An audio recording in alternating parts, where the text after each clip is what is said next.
Stories and Morals, The Highwayman and the Sultan. This is translated from a lecture by Sheikh Ahmed al-Qattan. May God bless him. Once long ago there was a highwayman who lorded the routes of a certain Arab country. He wreaked havoc, stealing from every traveller that dared to cross his path. The Sultan heard of the highwayman and sent his soldiers to try and catch him, but to no avail. The highwayman was far too wily and clever. Finally, with complaints flooding to the Sultan from right and left, he sent a message to the highwayman which said, "I want you to come to me in the capital. If you're stealing out of poverty, I'll give you enough wealth that you'll no longer need to steal. If you want status, we'll keep you close to us and forgive you for the many thefts that you've committed over the years."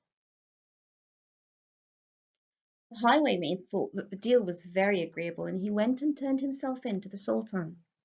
The Sultan, true to his word, forgave him for the crimes of theft he'd committed and gave him a grand house and made him one of his close friends. The years passed. One day the Sultan and his friends went out to the mountains on a hunting trip. He was a very generous man, and he took it upon himself to hand out to each one of his friends a roasted bird. The highwayman looked at the roasted bird and laughed until all talk around him was silenced, and they looked at him in surprise. The Sultan said, "What makes you laugh like this? Laughing without reason is an ill-mannered thing to do. Tell us the reason for your laughter." The highwayman looked at the Sultan, smiling. He'd become a close friend of his over the years, and he answered comfortably, "Forgive me, it's just that the roasted bird you put on my plate reminded me of something that happened to me some time back.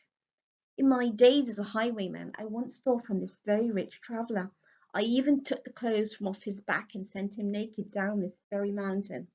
Then a thought came to me, because taking his clothes he'd seen my face. What if he came back with reinforcements now he knows what I look like?"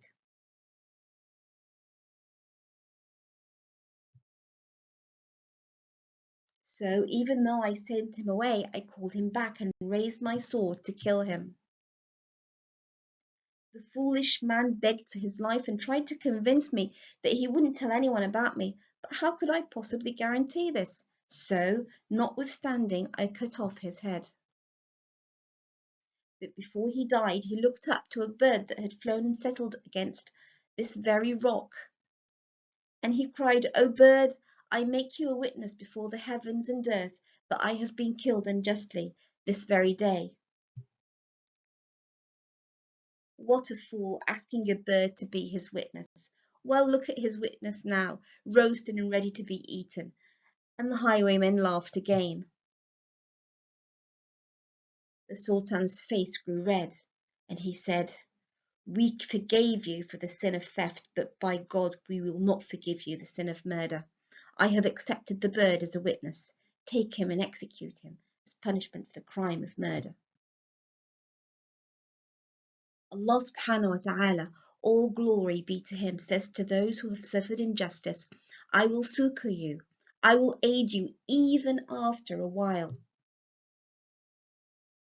As was narrated by Abu Hurairah radiallahu anhu, that the Prophet, the Messenger of Allah, peace and blessings be upon him, said, "Three whose supplication to God is never rejected: the fasting person until he breaks his fast, the just ruler, and the oppressed.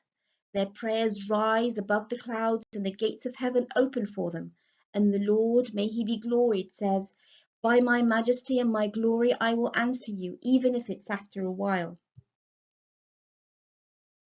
How then, with the knowledge that all injustice will be avenged eventually in this life or the hereafter, how then, when we know that while fasting our prayers will ascend to the gates of heaven that will never close once our prayers come flying through, how then can we fail to raise our hands and ask what we need of Allah?